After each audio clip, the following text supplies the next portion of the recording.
Lausanne, Switzerland. Home to the king of IKEA, Inguar Kamprad. A farmer's son from the forest of Sweden, he battled with alcoholism and dyslexia to build a furniture empire. He revolutionized shopping habits around the world. Ça va? Oui, bien, et vous, et toi? Oui, oui, oui. He created stores where customers have to find their own furniture. And when they get it home, they have to build it themselves. Ja, du kan visa dem också runt hörnet här. This is the story of how he made modern design affordable to the masses, taking inspiration from the most unlikely sources. Now tables are just as trendy as trainers. I like this. Quite nice, isn't it? God, even though, mind you, it's still quite big, Tiff. A company so successful that 1 in 10 Europeans is now said to be conceived in an IKEA bed. Yeah, something that. But he is also a man with a shameful past. When his dark secret was finally exposed, it threatened to ruin the very empire he created. This is the man responsible for IKEA Mania.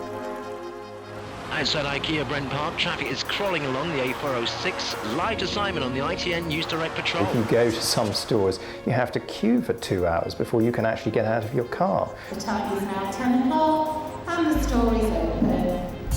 IKEA treats its customers like no other store. Coming to IKEA store, this is the first thing you will get to. That is simple, how to shop. And you pick up one of these, the buying guides, and then you pick up the pencil. And then off you go.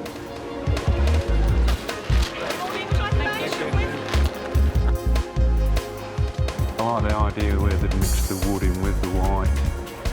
Yeah. That's quite nice, isn't it?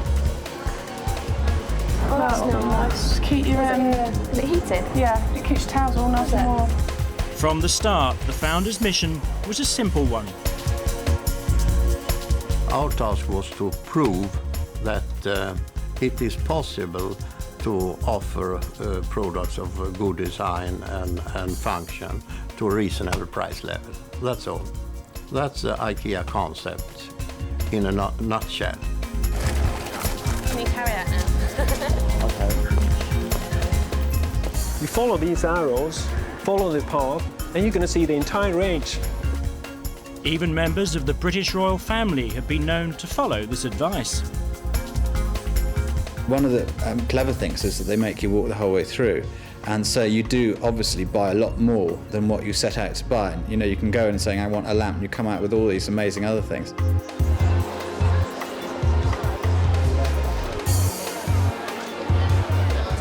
You plot through this a kind of very mazy course, which looks as though you can depart from it at any point, but in fact is a single track which you can't escape from.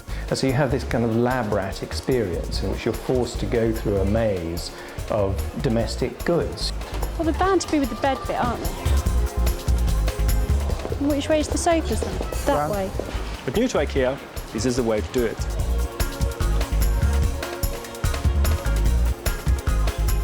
IKEA has a mission to furnish the world. It wants to produce expensive-looking furniture at a price ordinary people can afford.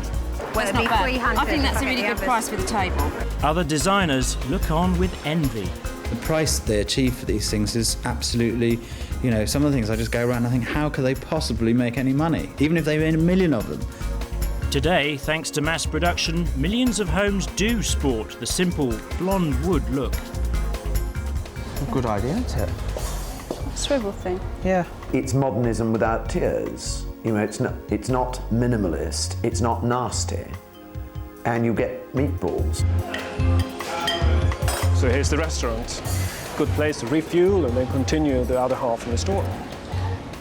IKEA is more than just a furniture store. Its founder's aim was to create a complete day out for the family. Part shop, part theme park. His vision dictates that every IKEA store, wherever it is in the world, must offer the same shopping experience.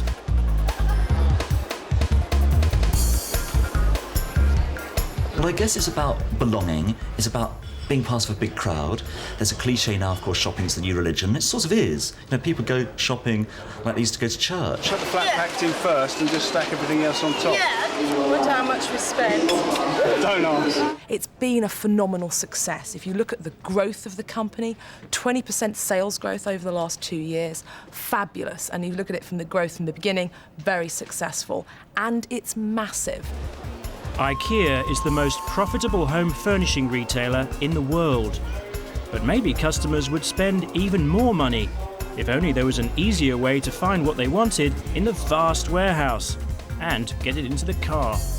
Everybody's had that nightmare Sunday in IKEA. If you want to do it on your own, do it on your own. Getting to the warehouse bit and realising they've sold out.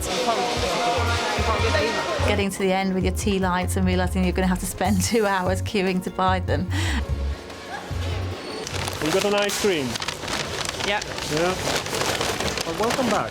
Thank you very much. But despite all that, and despite all those nightmare stories, everyone still loves it, and it's still worth a trip. It's just great. I just love coming here. And the fun of IKEA doesn't stop at the checkout. This is going to have to go behind the seats, so... Won't it go in? Does it slide in the back at all? You're going to have to get your car. Tears in the car park are all part of the experience. Customers are expected to work up a sweat. That's that bit, yeah? What's what bit? The success of IKEA is built on those who take a smug satisfaction from the joy of self-assembly furniture. Let's follow the instructions. And that's that. Yeah, it's got 3... It appeals to me to have that ability of putting something together, and particularly trying to do it very well. So you actually do up the screws properly and you look at the instruction. It does take some kind of psychology to get it right, but it's immensely satisfying to do it.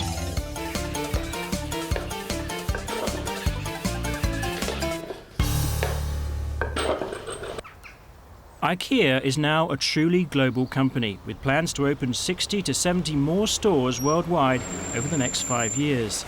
Soon they'll be entering the Portuguese market, and there are plans for stores in Ireland. Its recent forage into Russia has seen the first Moscow store chalk up sales of £85 million in its first year. Not bad for a company that sells cheap self-assembly furniture. It's all a far cry from the forests of southern Sweden. This is the birthplace of the founder, and it's here that the IKEA story began. The village of Älmhult is where the first store was built back in 1958. Today, it's still the hub of the empire. There's even an IKEA museum. Here, new employees can trace the history of the company, stretching back over half a century. You can see that it starts to be the television, starts to, with a very, very humble way, getting its way into the living rooms. Welcome to the late 60s. Have a feeling of how it was to live, you know, revolutionary period. James Bond or something? Yeah, starting of James Bond and, well, whatever you had, and that's, you know, this is... The low price thinking from the beginning. And of course, if you do that, you're starting to get battles with competitors. And the competitors hated IKEA in the beginning. If you know your history, you know your presence and you know your future. In the beginning, IKEA was a mail order company. So the communication with the customer was something very, very important. Communication within the empire was also a high priority. So much so that the founder, Inguar Kamprad, wrote his employees a guidebook, almost a Bible. His Testament of a Furniture Dealer lays down IKEA's sacred doctrine. The positive joy of discovery must be our inspiration in the future. Don't need status symbols. Simplicity is a virtue. The desire to experiment must continually... Using public transport is one good example of how to get nearer to people. Inguar Kamprad's Bible tells every employee how to be a better person, as well as how to sell furniture. His life with IKEA is a passion, close to obsession, I would say. Business journalist Bertil Torekull wrote an authorised biography of the company. He believes Ingvar's evangelical principles go way beyond simply selling furniture. Those principles have been so successful in his business, so they are almost like the Bible for the people inside the company. Ingvar is not formally the Pope, but he's mentally the Pope. Jag vet inte. Det är lite modern nu, så vi kan byta. Employees in this, the sacred first ever store in Älmhult, display an almost slavish devotion to the cult of IKEA. You wake up in the morning and you do actually almost think, I'm off to work now and I'm going to create a better everyday life for the many people. It's true. Of course, I mean, it's what pays my wages. But I love going to work. I really, really love going to work. Enthusiasm for work has driven Ingvar Kamprad. Even as a young boy, he sold matches to neighbours from his bicycle. Business was in his blood. Oh, it started very, very early. I don't think I was more than 5, 6, 7 years. I started to do small business. His passion for business turned serious in 1943 when his father gave him the money to start his own company. He was just 17 years old. The name IKEA came from his initials and the place where he grew up. Oh, it was a stupid thing. It was just my own name. And the address I had from the very beginning, it was my father's farm and the community where I lived. With only a handful of employees, he began selling Christmas cards, pens and watches from a makeshift mail-order catalogue. In 1947, he started to branch out, adding pieces of furniture to the catalogue range. Being partly dyslexic, he remembered each piece of furniture much better if he gave it a name instead of a number. But before he'd even opened his first store, an employee came up with an idea that was to change the fortunes of the fledgling company and cause a revolution in the furniture business. What you have here is the first flat package, born out of common sense. We started to take away the legs from old tables and pack them together. You have a sort of easier way of transport it.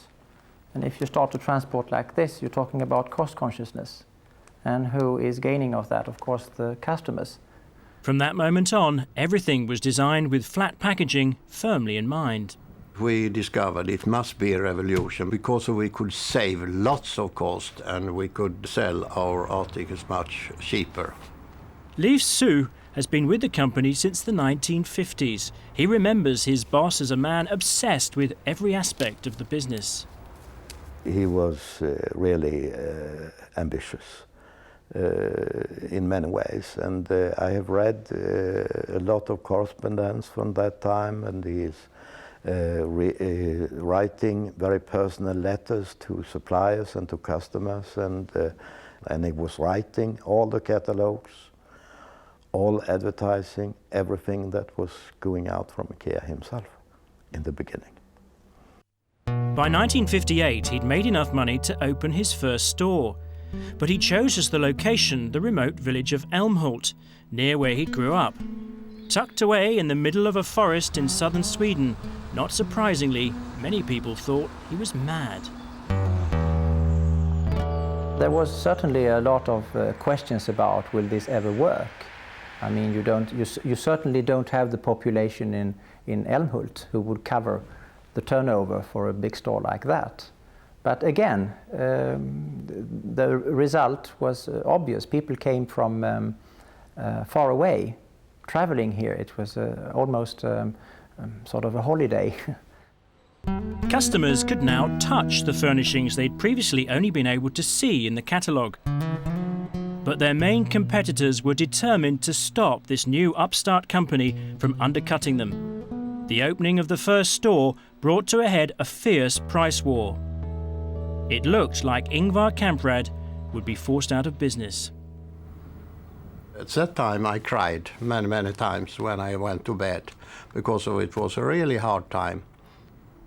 Even went to points where it was very difficult for suppliers to deliver. There had to be even some night deliveries because it was really unpopular to say that you dealt with IKEA. Things got so bad that by 1961 IKEA was forced to find manufacturers outside Sweden. Poland especially proved a lifesaver for the young company. It should be much better if the competition have tried to find another way to compete with the new idea I brought on the market that time. But they didn't. They just tried to stop me. A stream of cheaply produced furniture from Poland direct to his stores in Sweden helped see off the opposition. The price war over, the company could now afford to step out of the forest. The world was to be its oyster, and language would be no barrier. But I remember very early a journey where Ingvar was sitting on the floor in a bus. We were going to Berlin at that time. And he said that the fact that we can't speak Chinese shouldn't ever be a problem if we want to come to China. Now we are there. A more confident company emerged from the boycott. It began to expand internationally, opening stores at a breathtaking pace. By 1994, the cult of IKEA had spread across 4 continents. It seemed nothing could stand in its way.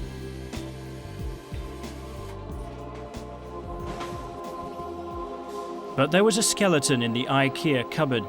It was about to leap out, throwing the empire into turmoil.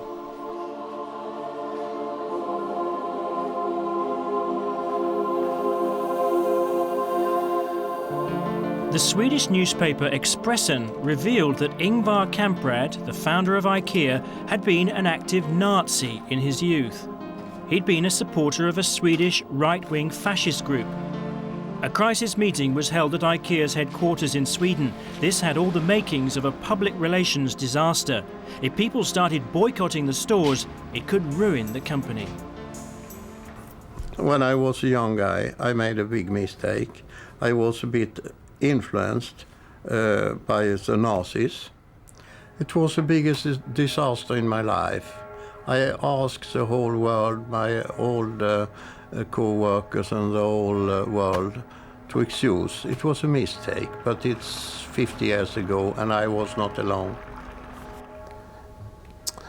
It had a big impact on the company. I think there was a lot of mixed feelings about it. He was the grandson of a German woman who was born in just that area that was liberated by Hitler. Okay, that is at least an explanation. I feel we're over that now. You know, it's behind us. But it was a tough process for everyone, for all of us. The public continued to shop in his stores, and the media outrage died down. Ingvar and the company had survived its worst crisis. But 3 years later, there were further revelations. This time, he admitted publicly that much of his adult life had been spent as an alcoholic. In the beginning of the 60s, I had some problems because I had big problems. I started with Poland and everyone, it should be to lunch and everywhere. You should have a drink for the family, a drink for your country and a drink for Poland and so on. So it was a little bit too much. So I decided now it's over. If somebody could force Ingvar Kamprad out of business, it shouldn't take a long time until he was a drunken man, I'm sure, because he loves to work. He loves to build companies and so on, and to invent new ideas and discuss new ideas and so on. On the other side, you can say that he is a man who has proved that you can control the alcohol. Indeed, his drinking didn't affect the company's ability to expand. This reformed alcoholic has taken IKEA into 31 countries. In the year 2000, the first Russian store opened its doors in Moscow. Many said they were mad to get involved with such a politically unstable and corrupt country. But a meeting with the Russian Premier Nikolai Ryzhkov encouraged IKEA. I visited him and he said IKEA is welcome to establish a store in every town with more than 1 million inhabitants. So I saw the big chance to be number one in Russia and to furnish tens of millions of homes here. Furnishing Russia and the world requires investment. Here, IKEA is different from other multinational companies. It's run as a private foundation and as such can't raise money by issuing shares. The thing that restricts the growth opportunities is it doesn't have access to capital markets. It can't raise money on the stock market because it's private and it seems to be chosen that they want to be private going forward. So therefore the amount of money they can generate themselves is what governs their growth. But the company believes the advantages of staying private outweigh the disadvantages. We do not have to be scrutinized by the public. We do not have to work as short-term as I feel many public companies have today. It's about next quarter's result. We can take a more long-term view.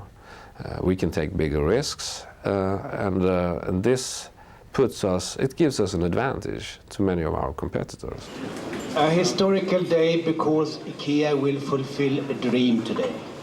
Исторический, потому что сегодняшний день – это день исполнения давней мечты IKEA. The dream to open up the first store in Russia.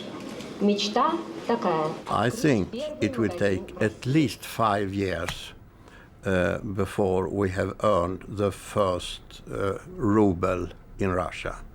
But we can afford to do it because we see it as a part of our mission. Though Inguar Kamprad no longer runs the business day to day, his philosophy still underpins the empire. Everyone from the president down must follow his example, travelling economy class, staying in frugal hotels and shunning the trappings of corporate excess. But this billionaire does admit to one vice. My most expensive account, I think, is flowers, because I like flowers. I give my wife every week some nice flowers. So that's a handicap also. So I'm not so economic as you maybe think. Living a simple life, despite his wealth, has helped Inguar Kamprad keep in touch with the needs of ordinary people. His roots are still here in the forests of Sweden where he grew up. And simplicity is still the hallmark of his furniture. It must be well designed, but cheap to produce. Combining these two demands is the job of the design team, still based where it all began, in Älmhult. That is really good, the transparent feeling there. The secrets of the company's design success can be found within these walls. One thing that I think is a key to their success, and this is they say this, is that they design the price tag first. And this is exactly what Henry Ford did when he bought the car to the mass market. He said, right, this will be a mass market purchase if the price is X. And then he designed the whole production line for cars around it. It's exactly what IKEA done. Although still based in the forest, they managed to keep in touch with their global market. You could sit here in the forest, but your workplace is actually the world. Because you have to come to people, approach them, see how their everyday life is and what is happening. Prototypes. To meet the needs of everyday life, the design team take inspiration from the most unlikely sources. This is not what it looked like. This was when we made a trip to Poland, and we came into a factory, and there we went through where all the workers were undressing, and they were using this type of lockers. So what we did was to start to think, how could we use that type of material in a new way? And that's when this cabinet was born, which is a media cabinet for TV or video or VCRs.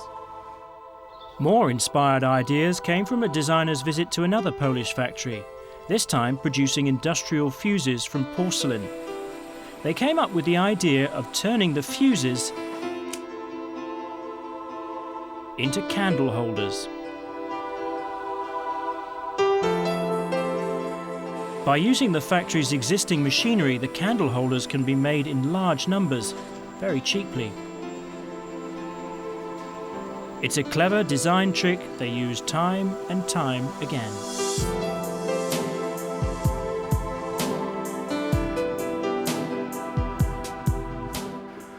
I'm sure you all have had this in your hands, because it's what you use in your chemistry lessons. It's a laboratory glass. Glass that is really heat resistant and can stand a lot of things. So therefore it's really good, for instance, if you would like to make a candlestick, or if you would like to use it like a vase for one flower.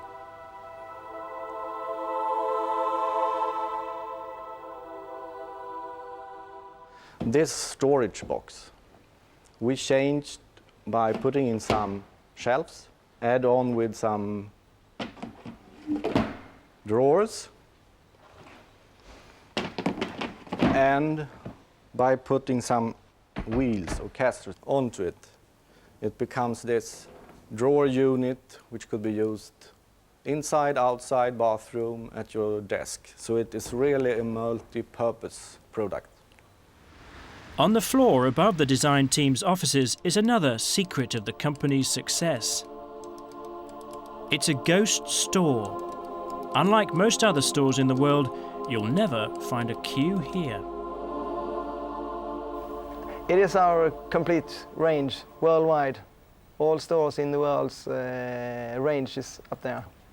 Plus the newest thing that's coming into the store as well. It's a giant testbed housing over 10,000 products. Every item the company makes is laid out for the design team to crawl over. Really fine. Oh, hello, Bo. Yeah, you're developing new. And not a single shopper in sight. Okay, so here we have them. They were really good in the colors also. Today, the product developer and the designer are working on a new prototype. It's a seat with a compartment for storing a video games console. Sort of TPE or something like this on the bottom. Yeah. It's actually consists of 3 different parts. You have a bottom part down here, you have a middle section here, and then you have a lid. And this should be a snap function, so you 3 parts and you snap it together. Earning a place in the range is tough. To begin with, this prototype must do the job it was designed for. It has to be cheap to produce, but above all, it must have the ability to be transported flat pack. And the twisting will be, but that we have to solve in another way. When the customer buys it, actually looks like this when it's in the package. When the pieces are in flat pack, that means that we sort of turn the pieces in different directions and we sort of push them together really hard. Then we get a flat pack, so as much flat pack as they can be, of course. So that's how we work. And also here there will be a gap for the cables coming out. Yeah. The cable will, Yeah. But I think that's we are close in the pre-calculation we have done, and it seems really good that we will reach the price level. The price is an issue because, as you already heard before on IKEA, I mean, we start with the price tag. Because the price tags give us a lot of other information. I mean, how many items we can sell, how big investments we can do. Then we come into the design part, because then I know how much I have to play with.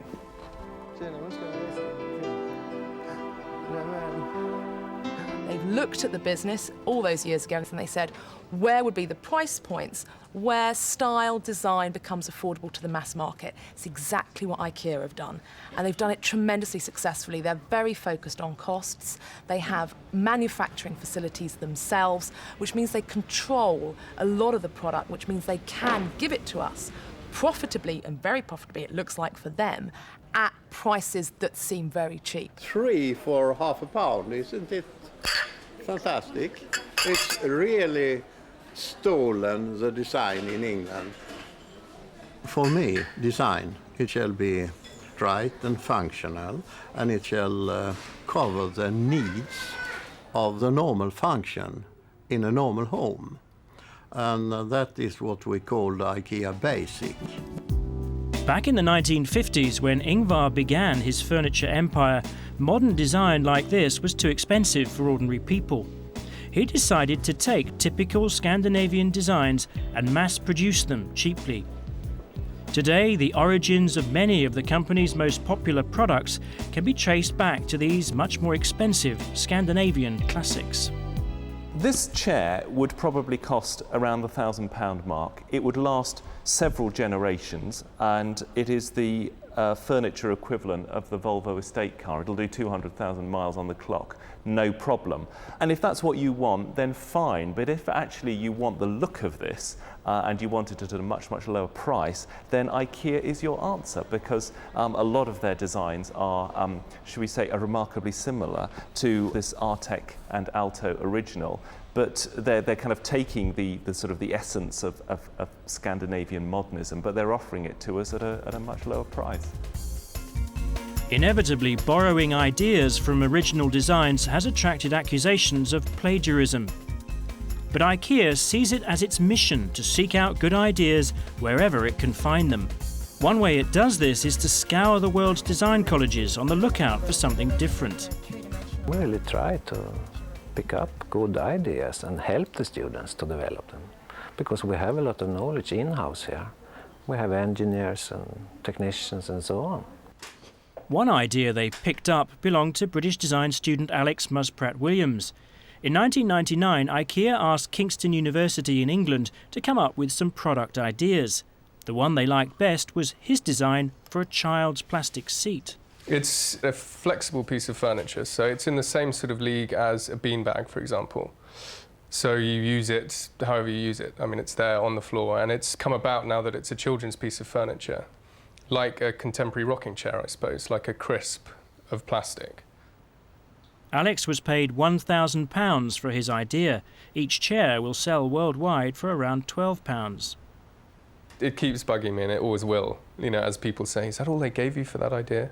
You know, they probably got 180 ideas thrown at them. And, you know, you don't know how many they've sort of written down or whatever. But, I mean, having said that, it was a great privilege for us anyway, really, to have such a huge client bought in for us. So it sort of worked both ways. In the future, students like Alex will be able to study at an IKEA Design Academy in Sweden. Bringing young designers together in an IKEA think tank is the founder's dream. We are constructing a rather big building in the University of Lund for design, as a design school. And my dream is that to assemble young designers from all the world and educate them in what, let's call it in the Swedish way. A University of IKEA may not be far away, but good design is only part of the equation. It might look good, but is it up to the job? This here is the IKEA test laboratory, where we test furniture to make sure that the construction and designs of the product is good and reliable. To make the figures add up, IKEA must sell the same product unaltered in all its stores worldwide. That's a big headache for Magnus. It means every product has to comply with the safety legislation of 31 separate countries. Britain has one of the strictest fire regulations in the world for home furniture. We're also working with the Swedish regulation, which we use for most of the world, and we have a Californian fire regulation. Britain is the one that is strictest. This is where we have all the measurement tools for testing gaps and openings in products aimed for children. One of the tests is for the sidebars in a children's bed, where you press and then it shouldn't pass through. And that means it's fulfilled. But fulfilling the public's appetite for cheap wooden furniture is not so easy. Using solid wood is too expensive, So the challenge for the design team is to come up with something that looks and feels like the real thing, but at a fraction of the cost. One idea, borrowed from the car industry, involves taking a form of plastic, injecting it with gas, putting it through a mould, and out pops a chair. It looks and feels like its solid wood cousin, but being hollow and plastic, it can be made much cheaper. We say that we are one of the only retailer in the world who start with a production. We try to find new solutions suitable for the customers. Another alternative to solid wood is called board on frame. Here, a cardboard honeycomb is sandwiched between thin strips of plywood. This gives it the strength of solid wood while also making it light and easy to transport. The question is, does it add up to clever and chic, or cheap and nasty? It's not competing really with real antiques, and it's not competing really with real posh Scandinavian furniture made out of real wood. And the original appeal about IKEA, make no mistake, was that it was terribly, terribly cheap. It was an easy way to get a decently designed, cheap furniture. Support for their cheap furniture comes from an unlikely source. Viscount Linley is 12th in line to the British throne and runs his own furniture business in London.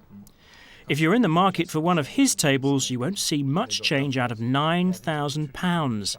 As a cabinet maker and a royal, you might think he'd instinctively hate IKEA's cheap and cheerful style, but not a bit of it. I particularly admire the way they make things to that price, which is such an incredible price. Their sort of unstinting attitude towards making things to that price and using the materials that most fit that particular design. The materials they use consist largely of wood veneer and fibreboard. The trick is to make this cheap furniture look expensive by applying a bit of modern design. Is IKEA design classed as more or less? It's a clever thing that way. It does appeal right across the board in Britain. Strangely, of course, it appeals right across the board in the rest of the world. It certainly appeals to customers like Paul and Sophie.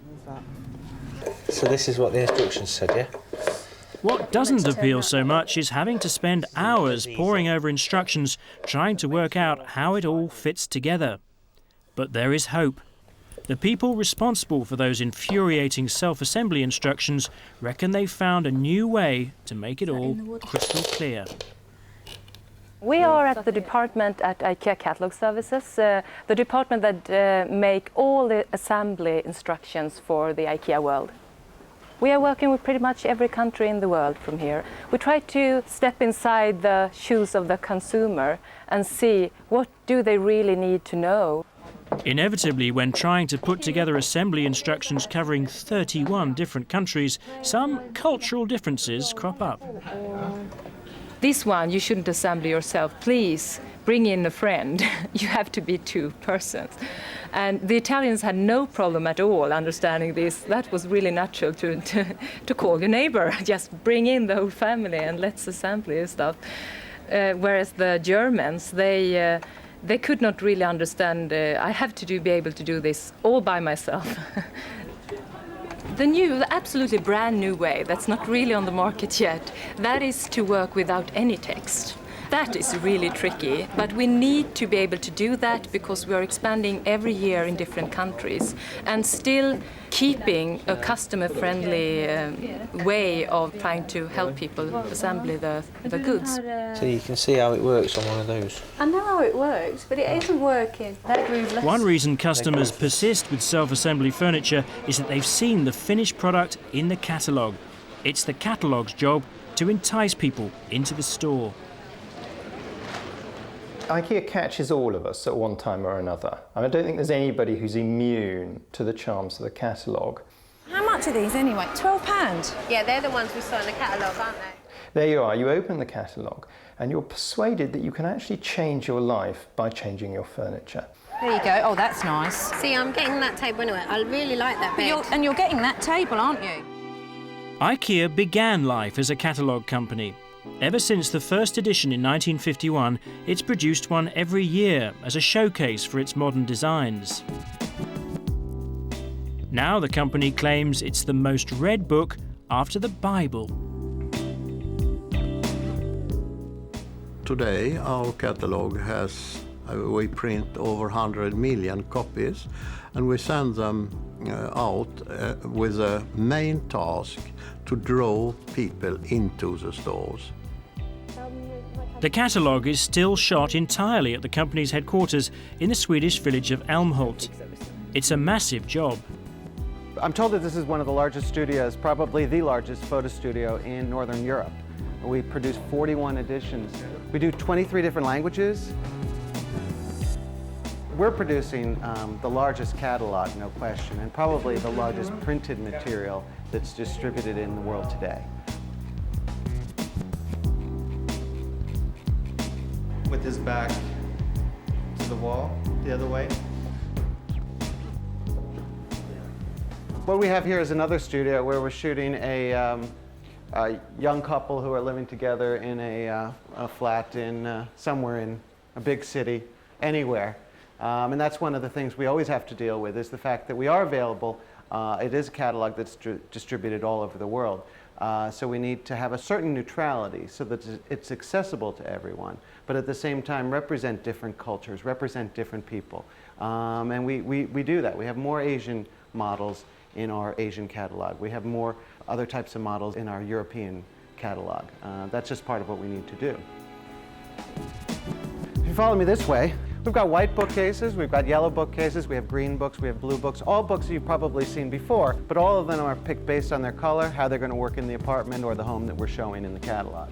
So what we try to do is to represent reality to the best way possible within the four walls of this studio. Right now, Russia is a new market for us, so we're doing some special material for them as we try to establish. Now, this was a beach house, perhaps a dacha. Starting next month, we'll be doing up to 30 teams, up to 30 rooms like this, with 300 people working in this studio. I mean, it's an amazing production that happens here. The challenge for us is to shoot everything at one time here in Älmhult. We have a 3 or 4 month window to shoot everything. The IKEA catalogue is now even more influential than many style magazines. It steers public opinion towards its own image of a desirable lifestyle.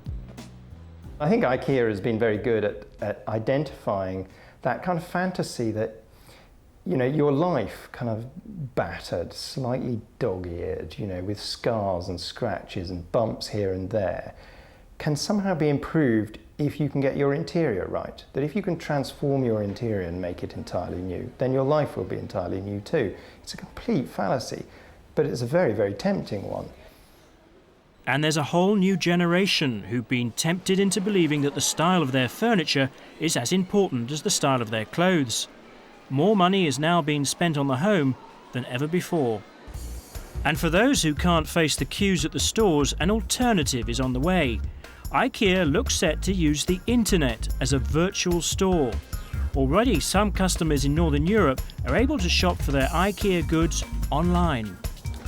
In Scandinavia, we're in a test phase. We put about 700-800 articles on the net, starting to sell on our site, and we're now going to roll that out on all our other markets. The crucial factor for us first is to get the logistics in place. And when you see the logistical nightmare involved in simply keeping the stores fully stocked, you realise what a challenge e-commerce will be. Here in Sweden, this massive distribution centre handles goods for the whole of Northern Europe. If your table hasn't turned up yet, chances are it's in here, somewhere.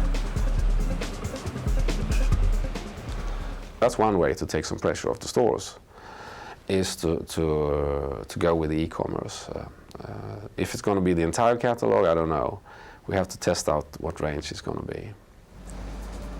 Not content with just furnishing homes, recently they've been experimenting with building them in a project caricatured as flat pack houses. These 2-bedroom flats in Sweden cost just £7,500. They can be put up in just 3 weeks. So is this a brand new way of living? or a return to bland, soulless housing estates? I think the idea of being able to buy a complete uniform house is fantastic, and again it goes back to the early dreams and ideals of the modernists, that houses weren't these bourgeois temples which were there to reflect the wealth and the power and the position in society that you had then attained, that actually houses were machines for living in and that they were basically service equipment. This concept is also an experiment in social engineering. Big families are excluded in favour of a balance between young and old, married and single. The flats cannot be sold on the open market, but must be sold back to the cooperative. When news of the cheap houses leaked out, IKEA says its phones were jammed by people wanting to know when they'd be available. But for those hoping to slash their mortgages, there are no plans to extend the concept beyond Sweden. Indeed, the president of the company looks set to pull the plug on the whole idea. I think we should stick with what we're good at. You know, building houses is a totally different business. We'll furnish them, but build them I cannot see us do in a long time. We have enough to do furnishing the world. Furnishing the world has always been the founder's mission. Now in his 74th year, Ingvar Kamprad still travels the world, economy class, keeping a fatherly eye on his baby. So what kind of man is he? He is a man filled of many, many handicaps. I am a very, very bad organizer, but I have also some strong points. Perhaps the very best in my life is that I have got certain sense for common sense, and that I have got a rather good nose for finding good people. He also has a good nose for what will be popular, but he sounds a warning note for the company, not to become too fashion conscious and lose sight of what made the company so successful in the first place. Here we have a big risk that we lose the majority of people as customers when we are more and more trying to find trendy products and so on. So here is a very big task for me and us to keep this trendy side. We shall always have it, but in proportion. Absolument. Oh, c'est fantastic, madame. Today, Ingvar's mission has been entrusted to a hand-picked group of fellow Swedes. But his influence remains. He's still a very important man in the company, you know, in spite of age and everything. He inspires the organization, you know, just the fact that he's there, the founder himself. And when he travels around, which he does a lot in the stores, it's very motivating for our staff. But this motivating force will not be around forever. Ingvar hopes IKEA will have eternal life through his 3 sons, who are being groomed to take over the business. He has commented this year that he doesn't think any of his 3 sons are ready to take control of the business, and yet they're in their mid-30s, so they obviously got quite a lot of experience. So management succession is a key issue for a company, especially one that's all over the world. I have 3 sons, and every one of them is eager to help Papa, as I say. All 3 of them would be able, but the main question is if it's wise. It's hard to imagine that there wouldn't be a Kamprad leading the empire through the 21st century, but if his sons do take over, they'll find their father's record a tough act to follow. We've had a tremendous success as a company over the 50 years. We've been lucky, you know, we really come on to a good idea here, and it seems to work in many, many countries. In just half a century, this farmer's son from the forests of Sweden has transformed a small mail-order business into a global empire. Its modern designs can be seen in homes all over the world. It's the life's work of an unconventional businessman who still thinks of the company as his family, with him as its father. I love to be together with my co-workers. I love to be in our IKEA stores. I love to get a big hug from all the organization.